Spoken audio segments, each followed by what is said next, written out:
Si el gato pudiera hablar me diría, suéltame humano, yo no quería estar en tu video. ¡Hola! Está de chismosa pero no quiere estar aquí. Ella es Topacio, es la chismosa oficial de este canal junto con la otra chismosa que no está aquí. Y venimos a presentarte, ay, los pelos, la ponencia de hoy que se llama Binomio materno-fetal y su relación con el VIH. Es un tema muy bonito, muy sabroso, muy noble, que espero que tengas un gran manejo después de esta clase. Y con eso introducimos.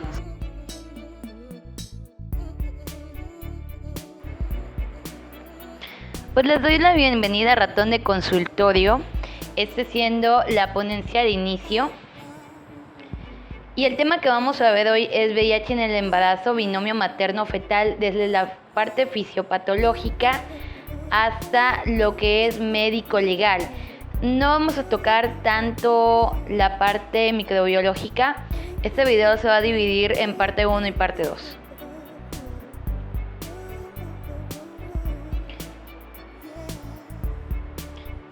Comenzando, las virtudes de la prevención involucran por completo la calidad de vida, es decir, fisiológica, económica, social y virtual. Recordemos que Abraham Maslow lo dijo cuando lanzó su teoría de la pirámide. El ser humano es indivisible. Les recuerdo, por lo menos en México así se celebra el día 1 de diciembre, es el Día Mundial del VIH. Y tenemos la virtud de que nos regalan tiras reactivas al público general para hacernos la prueba.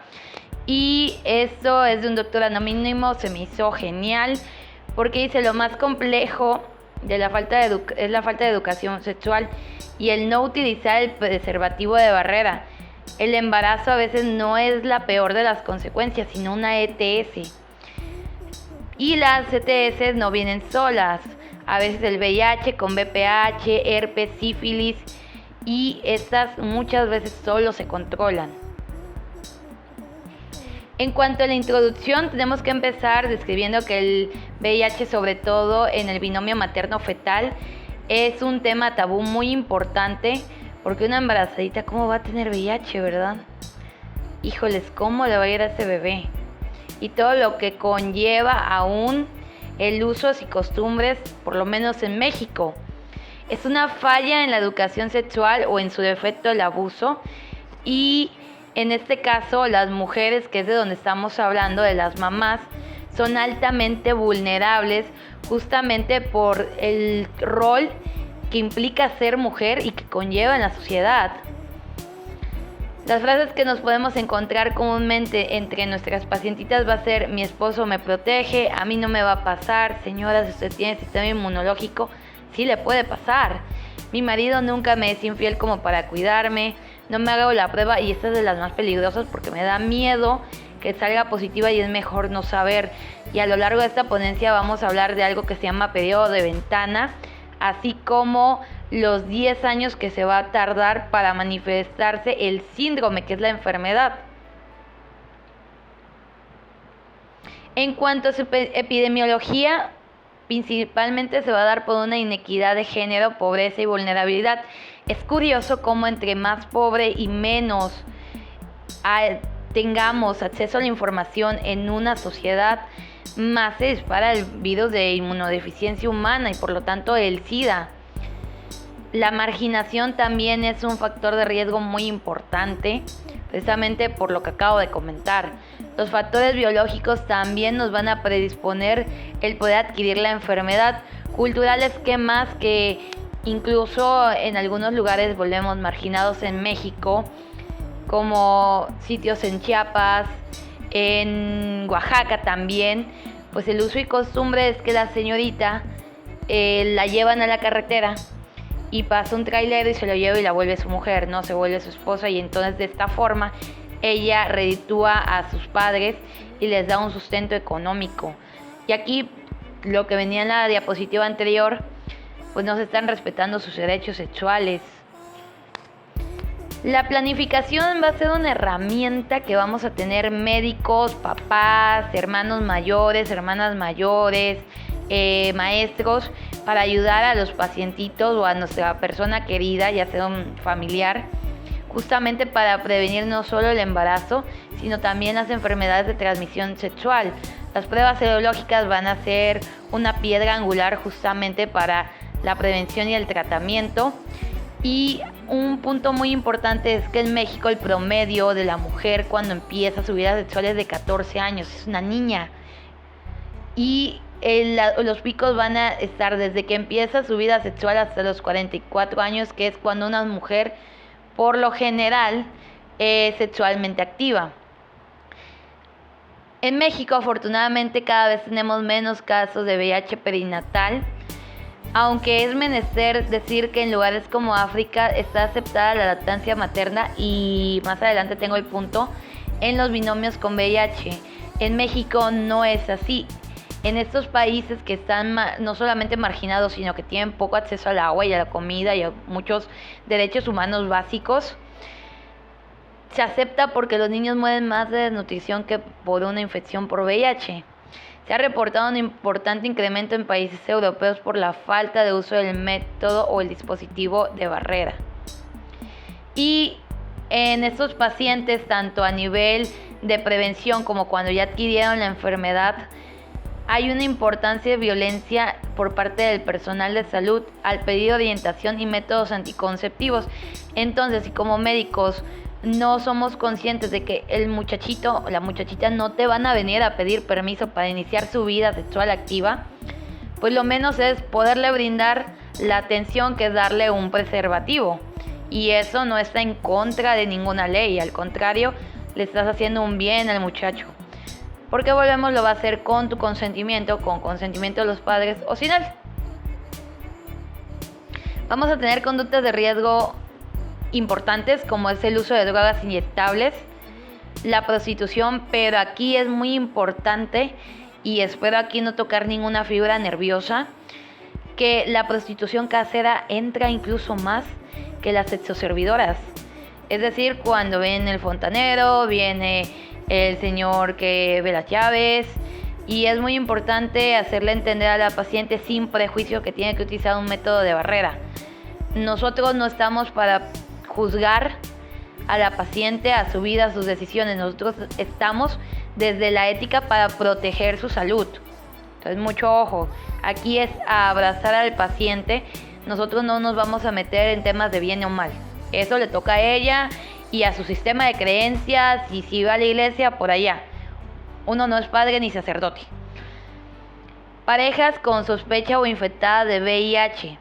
Hay una situación en la cual usted era doctora, pero si la paciente acaba de tener una conducta sexual de riesgo y el periodo de ventana no se va a detectar el VIH, no, pero vas a poder comprobar que la paciente no se encontraba enferma y por lo tanto viene toda una situación médico-legal en el que va a poder demandar a la persona que la infectó, porque aún sabiendo que tenía la infección, tuvo una relación y ya se considera relación sexual de riesgo, o en su defecto una persona que ha sido violentada, ha tenido un abuso. No quiero que YouTube en mi primer video informativo me censure, entonces omitiré la palabra, pero pues ya saben a qué me refiero.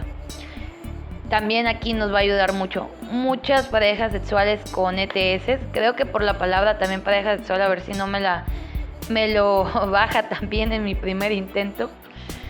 Emigrantes y reclusas, tuvimos una situación muy fuerte en México de migración por parte de gente ecuatoriana, y evidentemente las ecuatorianas no tenían un uso activo de sus derechos. Si incluso teniendo un hogar, las mujeres somos vulnerables, los hombres también.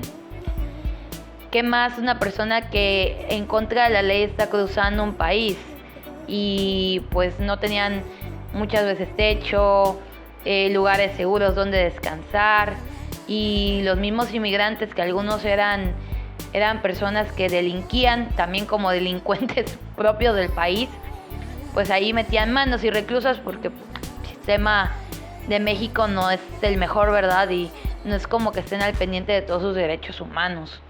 Lugares donde puede haber una transmisión activa, leche materna, líquido amniótico, líquido cefalorraquídeo, lugares donde hay sistema inmunológico activo, sobre todo linfocitos TCD4, que son los helpers, que es su célula diana. Líquido preeyaculatorio, híjole, es una bandera roja. Semen, secreciones vaginales y sangre. Esta es una parte del boletín epidemiológico, no está tan actualizada porque pues ya tiene unos días que hice estas transparencias. Sin embargo, imagínense cómo estará hoy y, más importante aún, cómo estaría si nosotros como médicos nos diéramos a la tarea de realmente actualizar este boletín, porque muchas veces no lo reportamos. En cuanto a la etiopatogenia, les comento, no voy a ahondar en la parte patológica del virus, tal cual, de su virulencia, pero sí vamos a charlar un poco de qué es lo que pasa con el cuerpo y qué pasa con el bicho. Es un retrovirus de ADN, su material genético, y su principal vía pues va a ser hematológica, su vía de entrada donde haya mucosas. Se va a transmitir, en este caso del binomio, en el parto o la lactancia. Por eso no podemos permitir que llegue a un momento del parto la paciente. En este caso estamos hablando de una transmisión del tipo vertical, si nos acordamos de las clases de epidemiología. Si no te acuerdas, no pasa nada. Déjamelo en la cajita de comentarios y veremos gestionar con la jefa malvada que soy yo, pues unas clasecitas allí de epidemiología. Entonces va a tener una unión en la envoltura de la mucosa, envoltura mucosa, en este caso bicho mucosa. Van a ser reconocidas por células dendríticas, sistema inmunológico, y su célula diana va a ser el TCD4, que son los helpers. Va a haber un reconocimiento del virus y ahí va a vivir feliz dentro de su célula diana, se va a reproducir y va a explotar la pobre celulita, se va a alisar y van a salir todos los bichos. Va a haber una infección y a los 10 años se va a encontrar la enfermedad, obviamente dependiendo del inóculo, las condiciones del paciente, su sistema inmunológico, y lo que nos va a preocupar del paciente van a ser las enfermedades oportunistas y las comorbilidades. Aquí podemos observar la tasa de transmisión. Y esta enfermedad, este bicho, esta infección, es canija.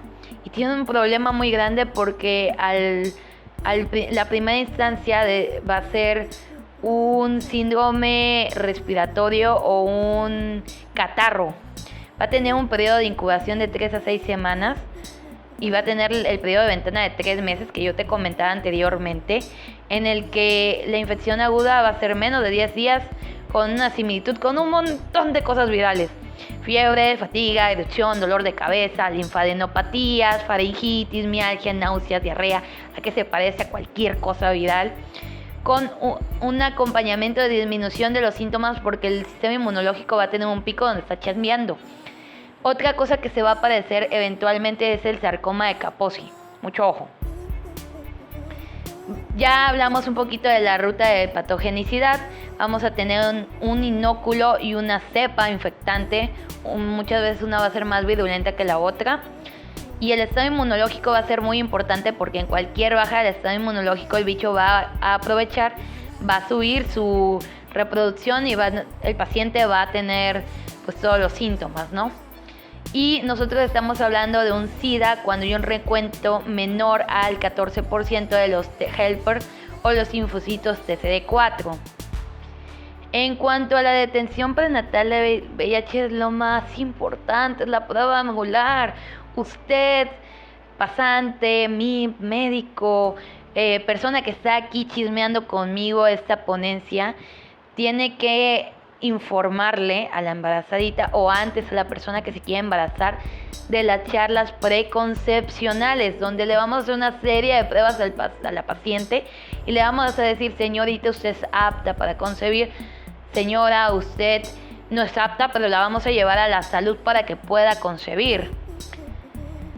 Las pruebas prenatales van a ser muy importantes, con un enfoque de exclusión voluntaria. Es decir, que si la paciente no se la quiere hacer, no la podemos obligar.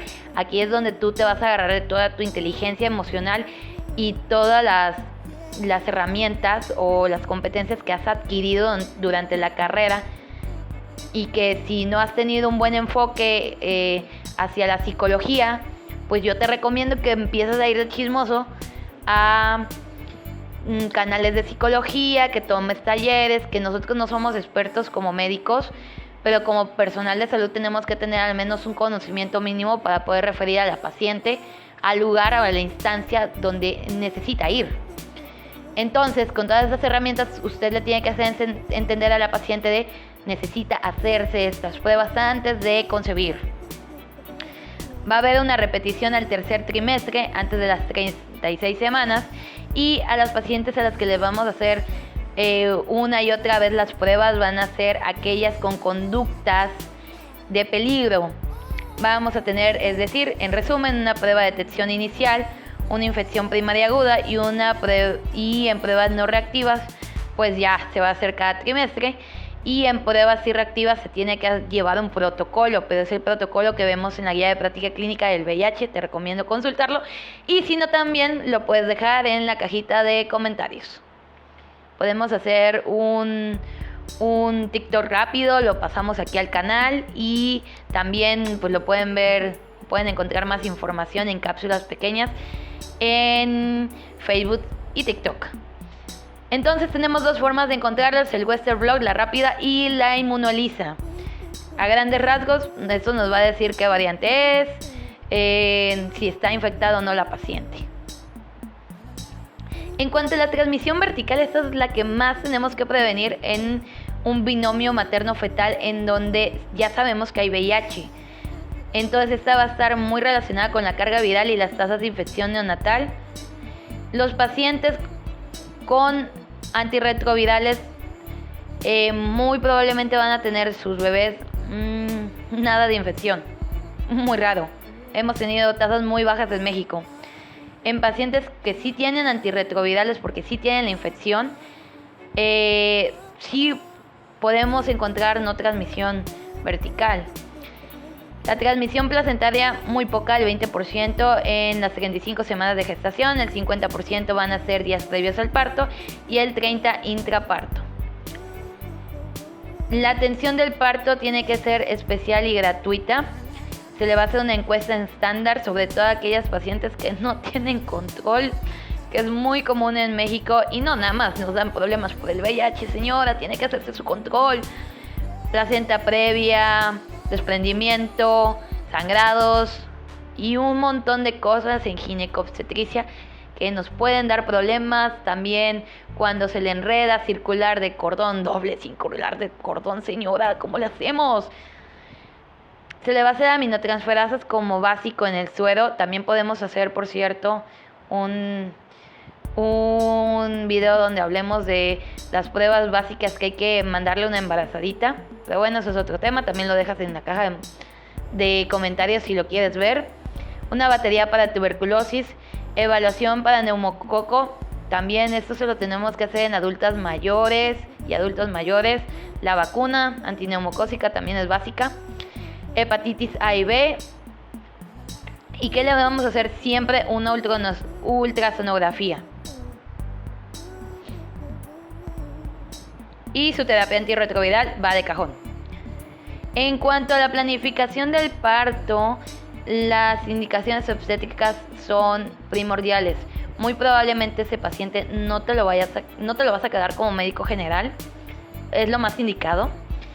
Va a haber un acortamiento en el intervalo de la expulsión, pinzamiento tardío de prematuros. Esto es una corriente muy eficaz, sobre todo en pacientes con alguna patología por ahí. Se le va a dar oxitocina y análogos de las prostaglandinas, que si ya viste ginecobstetricia, los factores proinflamatorios son importantes a la hora del parto. Y el parto va a ser por cesáreas a las 39 semanas de gestación, por todo lo que acabamos de comentar. En cuanto a la atención posparto, la lactancia está totalmente contraindicada. En países europeos, supongo que estadounidenses también, bueno, no, países estadounidenses no existen, en Estados Unidos. En México también tenemos algunas instancias donde contamos con banco de leche justamente pensado en estos pacientitos.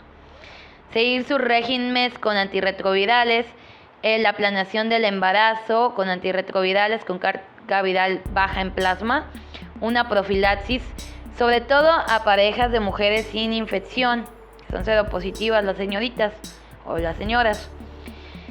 En cuanto a la gestación y en todo caso la concepción, la relación sexual va a ser periovulatoria sin condón siempre y cuando tengamos de forma refleja niveles altos de CD4 y niveles bajos de conteo de carga viral. Si no, no podemos permitirlo. Va a ser una vez al mes, va a tener una oportunidad de hacer la relación sexual para lograr la concepción. Y otra cosa que se puede lograr con las mismas estrategias es la fertilización in vitro. Y en embarazos no deseados siempre se va a realizar la interrupción. Esta imagen se me hizo muy poderosa porque volvemos a cómo vamos a realizar la concepción, que habla de carga viral baja, enfermedades concomitantes no existentes, porque nosotros ya lo tratamos, sin problemas de fertilidad, sino pues vamos a estar queriendo que nuestra pareja se embarace y pues nomás no, ¿verdad? Y tener relaciones en los días fértiles. Aquí lo vamos a dejar por hoy. La próxima semana se actualizará la otra parte y vamos a hablar de casos clínicos. Espero que te haya gustado mucho esta ponencia. Pues eso es todo por hoy. Espero hayas disfrutado mucho de escuchar esta ponencia, así como yo de dártela. Que tengas un excelente inicio de semana, media de semana, ombligo de semana, noche, mañana, madrugada. Bye bye.